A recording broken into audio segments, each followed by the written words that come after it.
नमस्कार, मैं रवीश कुमार। प्रधानमंत्री नरेंद्र मोदी अगले हफ्ते अमेरिका जाने वाले हैं, मगर इस हफ्ते मणिपुर में उनके विदेश राज्य मंत्री आर.के. रंजन सिंह का घर जला दिया गया है।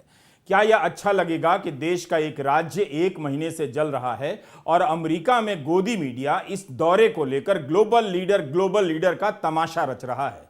अगले हफ्ते से आप गोदी मीडिया पर केवल मोदी मोदी होता देखेंगे, लेकिन आज पूरा देश उन्हीं मोदी की तरफ देख रहा है कि मणिपुर जल रहा है, आप कहां हैं, कुछ बोल क्यों नहीं रहे हैं।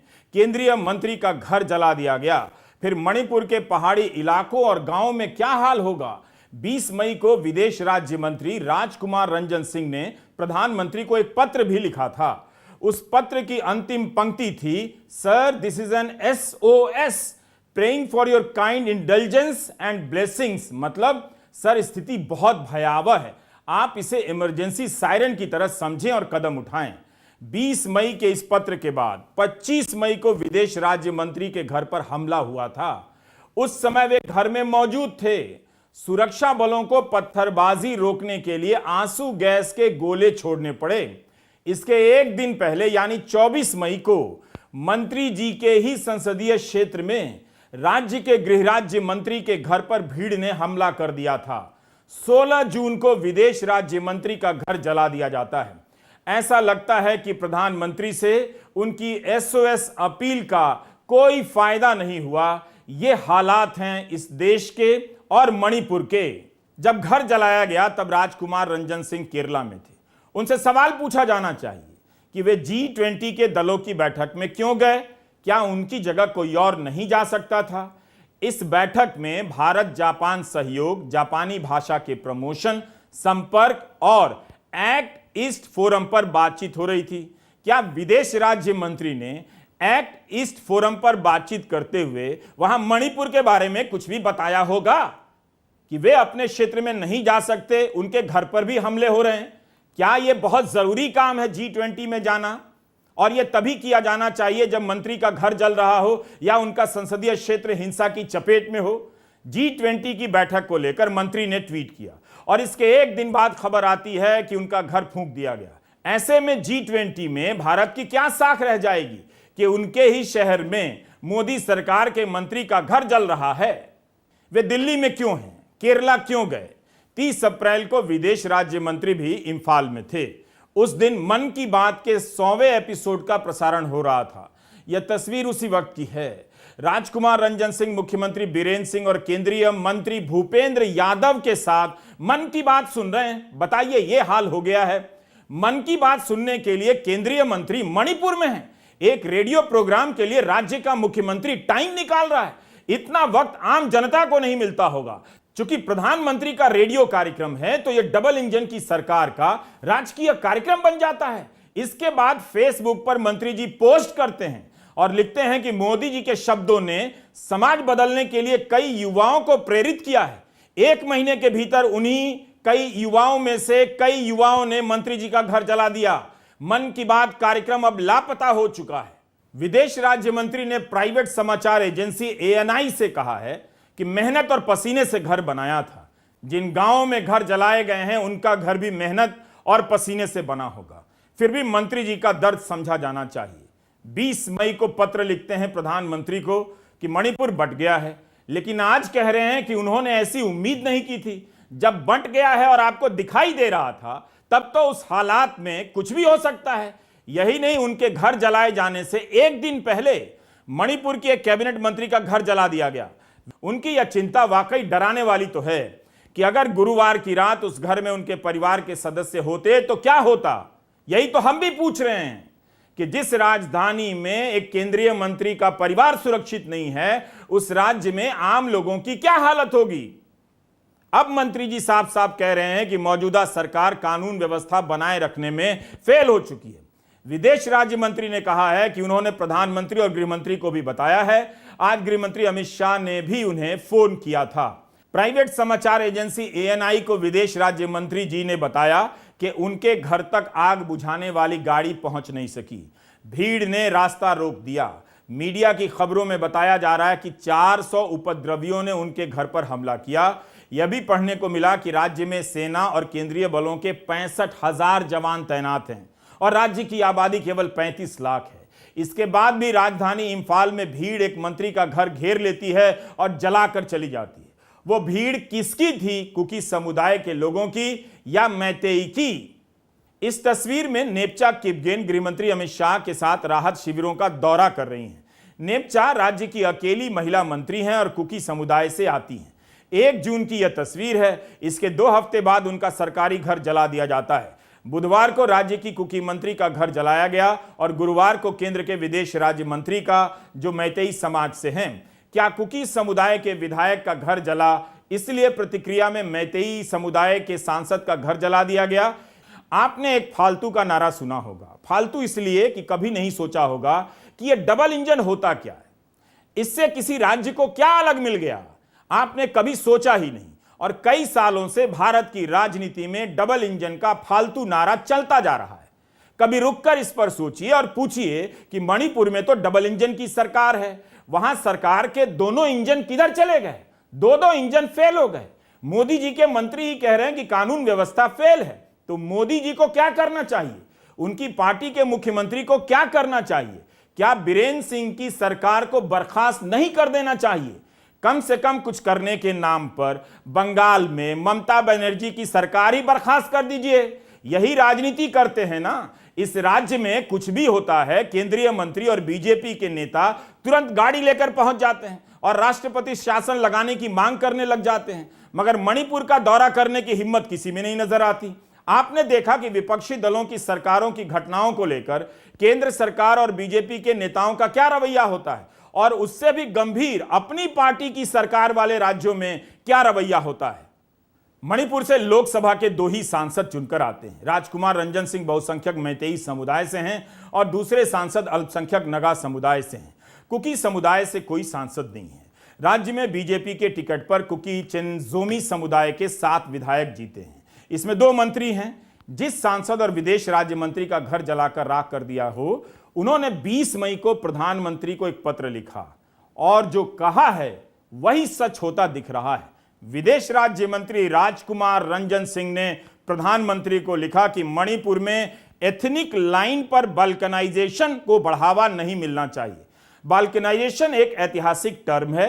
प्रथम विश्व युद्ध के दौरान दक्षिण पूर्वी यूरोप के बाल्कन में एथनिक या जनजातीय धार्मिक पहचान के नाम पर इतनी हिंसा हुई और बंटवारा हुआ कि उस इलाके का बंदरबांट हो गया। इसका खतरा मोदी सरकार के मंत्री ही उन्हें पत्र लिखकर बता रहे हैं।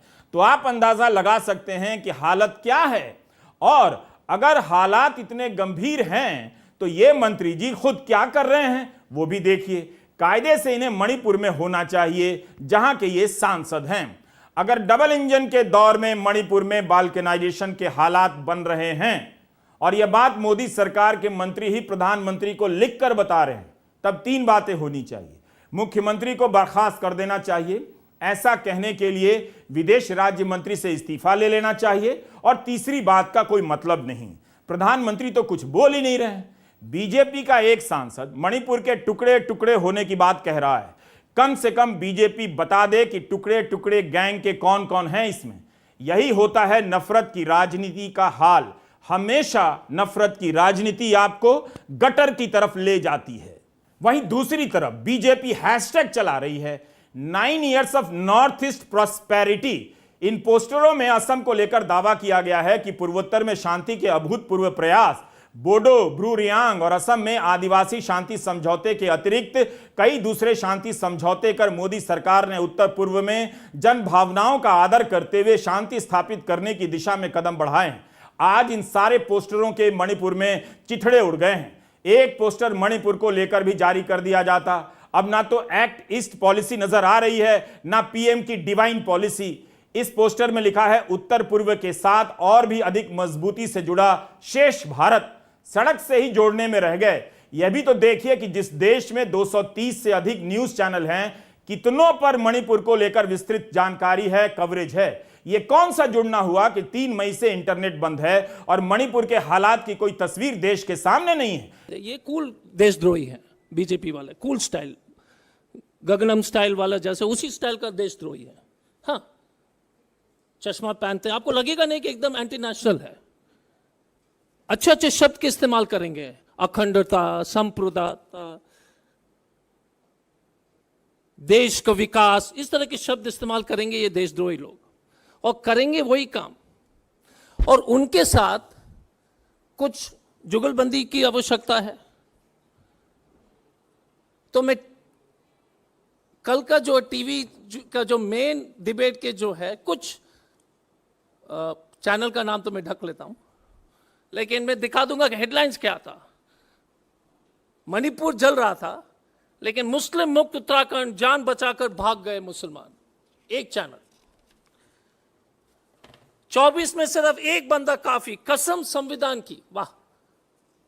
ये कल के डिबेट का जो है, कल के मैं इसलिए मैं दिखाना चाहता हूं क्योंकि देश में किस तरह से हम लोग ध्यान भटकाने का जो काम कर रहे हैं।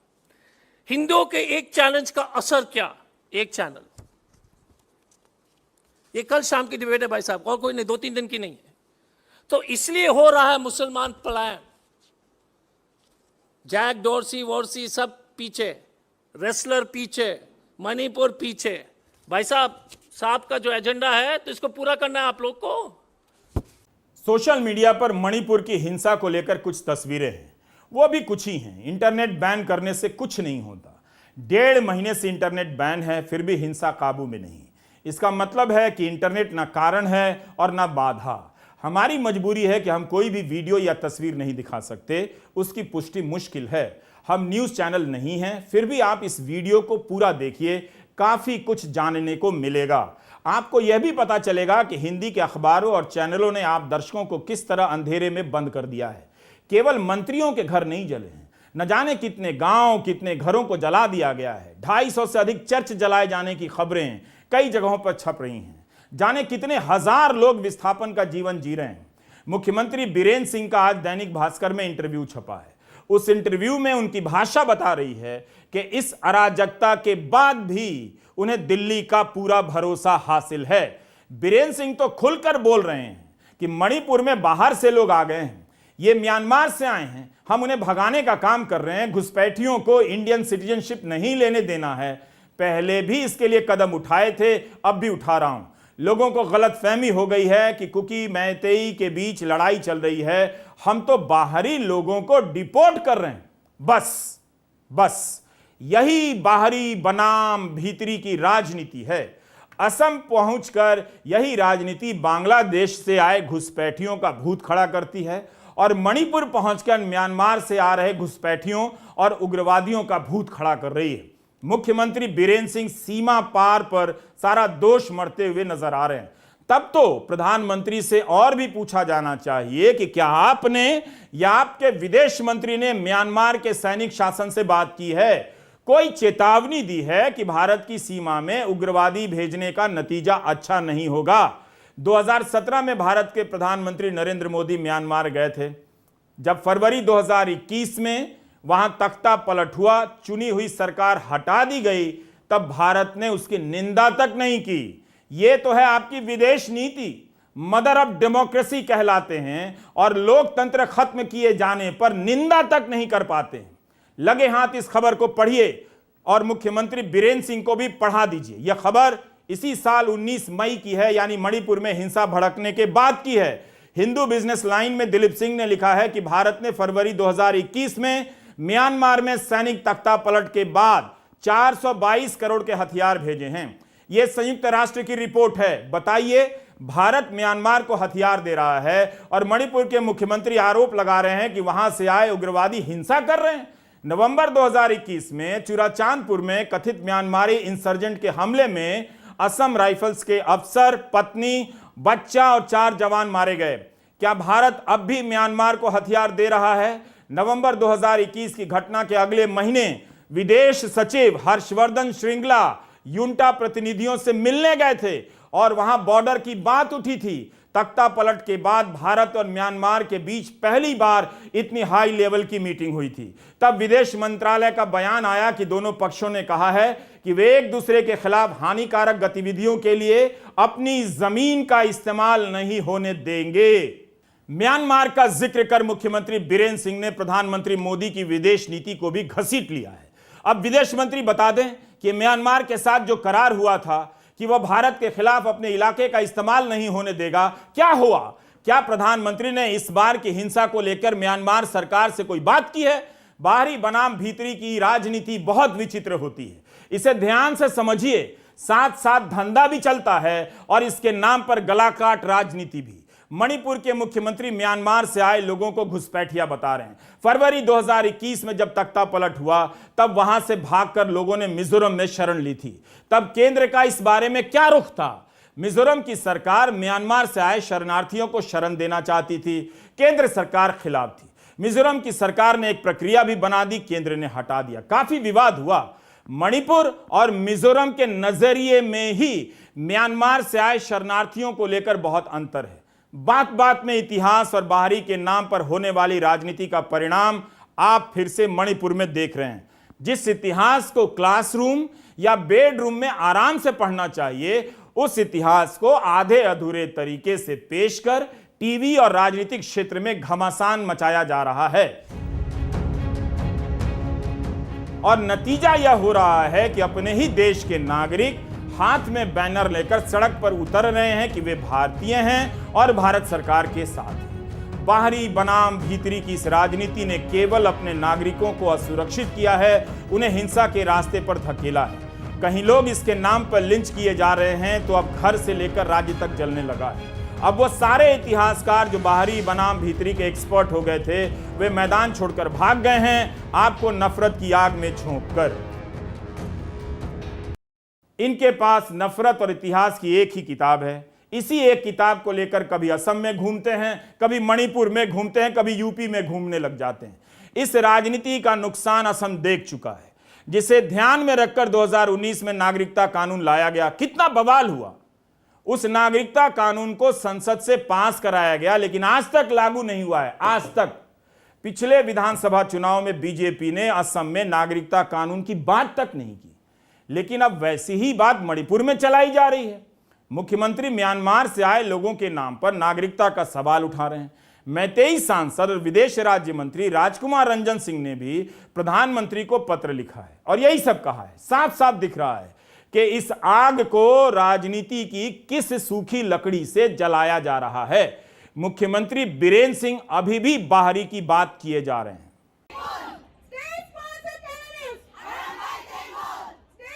यही सब आपको समझना है। कुकी समुदाय के लोगों का कहना है कि उनके भीतर असुरक्षा पैदा की जा रही है, कि बाहरी के नाम पर उन्हें टारगेट किया जा रहा है। मणिपुर के कुकी इलाकों में एनआरसी का भूत खड़ा हो गया है। आप याद करें कि असम में इस एनआरसी के नाम पर हजारों करोड़ रुपए फूंक दिए गए और जब एनआरसी की सूची आई तो कुछ खास नहीं निकला, उसे ठंडे बस्ते में डाल दिया गया।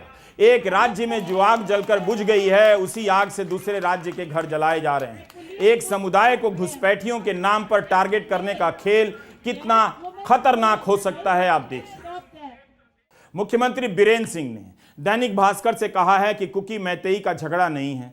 तो बताइए किसका झगड़ा है? क्या आकाश और पानी का झगड़ा है? आम और इमली का झगड़ा है? टिंडा और टमाटर के बीच का झगड़ा है? किसका झगड़ा है? अगर यह कुकी और मैतेई का झगड़ा नहीं है तो फिर कुकी मंत्री का घर कौन जला रहा है? मैतेई सांसद का घर कैसे जल गया?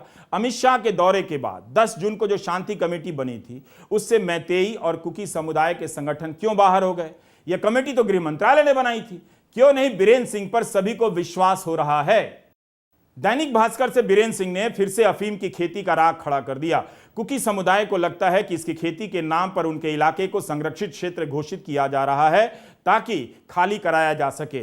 तो इस तरह की असुरक्षा कौन पैदा कर रहा है? क्या अफीम की खेती कहीं और नहीं होती? उत्तराखंड में भी तो होती है। हमने आपको पिछले वीडियो में दिखाया भी था। दैनिक भास्कर से बीरेन सिंह ने कहा कि 90% एरिया कुकी का है, वहां कोई मैतेई जमीन नहीं खरीद सकता, जबकि जिस 3% इलाके में मैतेई रह रहे हैं वहां तो कुकी ट्राइबल मैतेई सब जमीन खरीद सकते हैं और रह रहे हैं। क्या इस वक्त किसी मुख्यमंत्री की यह भाषा होनी चाहिए? प्रधानमंत्री को साफ करना चाहिए कि वो मुख्यमंत्री की इस भाषा के साथ हैं या नहीं।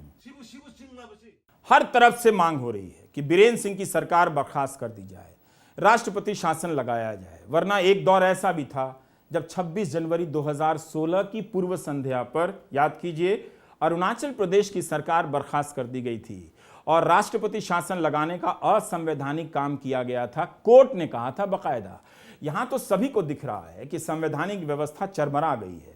कश्मीर की बात होती तो रोज बीजेपी प्रेस कॉन्फ्रेंस करती। क्या बीजेपी को मंत्री के घर जलने की घटना पर दिल्ली में प्रेस कॉन्फ्रेंस नहीं करनी चाहिए थी? हमने बीजेपी के आधिकारिक ट्विटर हैंडल पर चेक किया कि पार्टी की कुछ राय आई होगी, मगर कुछ नहीं मिला। आखिर बीजेपी क्यों चुप हो गई है? एक खबर यह भी चारों तरफ छप रही है। 2017 में मणिपुर में चुनाव जीतने के लिए भाजपा ने बागी कुकी उग्रवादी गुटों से मदद ली थी।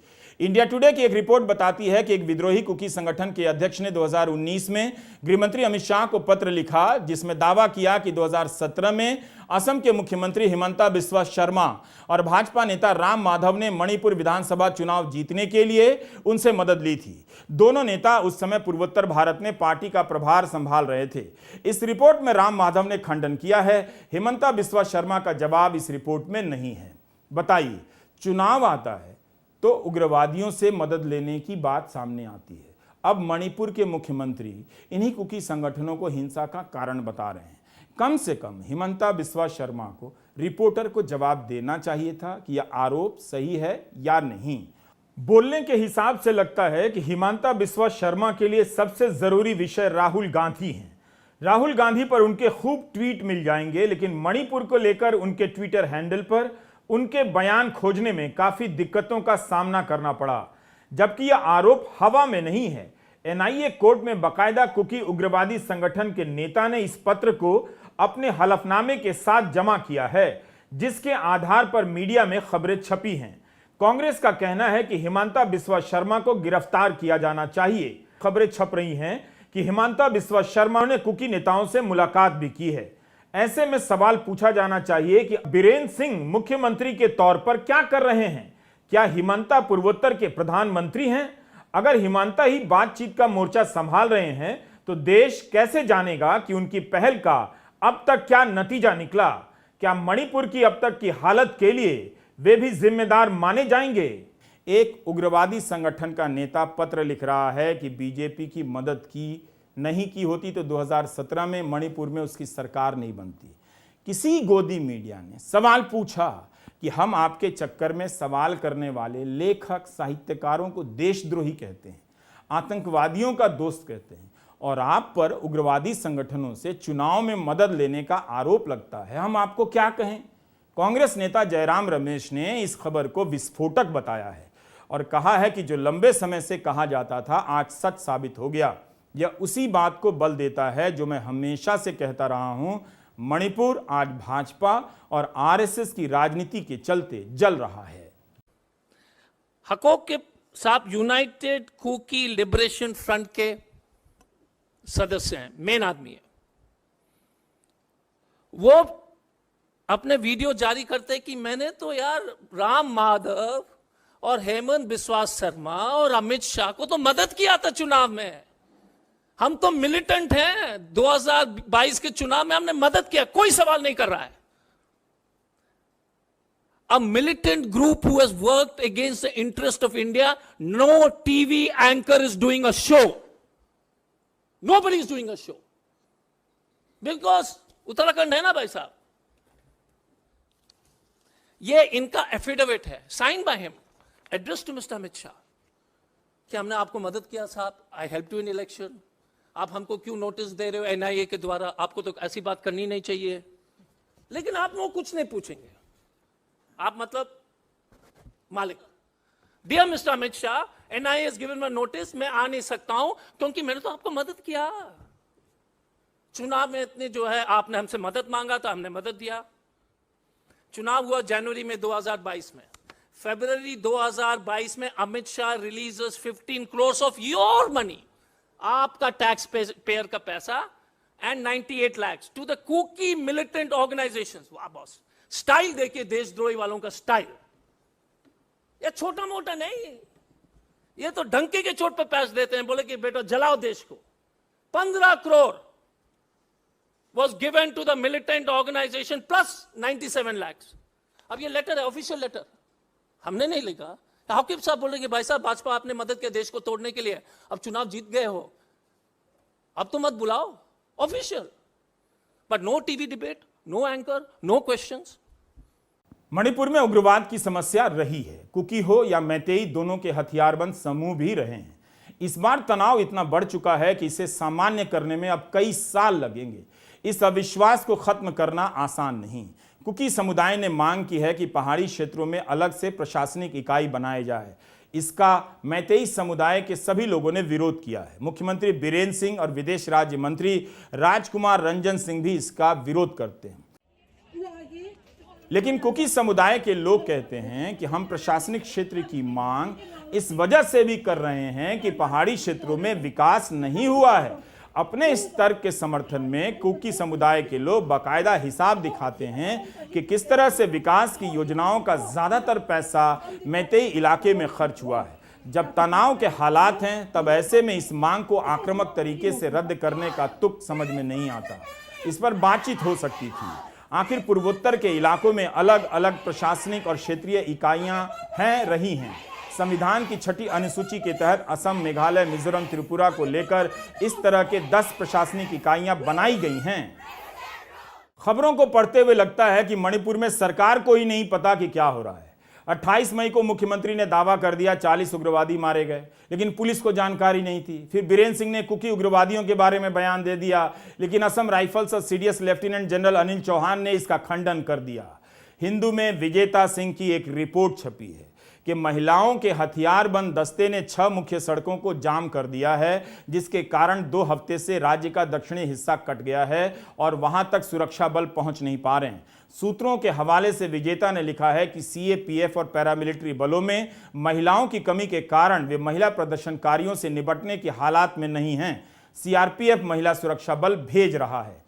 खबरों को और तस्वीरों को इतना कंट्रोल करने के बाद भी जो खबरें आ रही हैं छनकर, वही काफी हैं बताने के लिए कि भीतरी और बाहरी की राजनीति ने, बहुसंख्यकवाद की राजनीति ने एक राज्य को हिंसा के हवाले कर दिया है। प्रधानमंत्री मोदी की पूर्वोत्तर नीति दांव पर है। 1.5 महीने से उनसे अपील हो रही है कि आप शांति की अपील कर दें। कहीं ऐसा तो नहीं कि शांति की अपील करने वाला कॉपीराइटर नहीं मिल रहा है। लगता है कि उनके आसपास बहुसंख्यकवाद के नाम पर बाहरी और भीतरी करने के ही एक्सपर्ट लोग हैं, जो नहीं जानते कि इस खाई को मिटाने के लिए कैसी भाषा बोली जाती है। नमस्कार, मैं रवीश कुमार।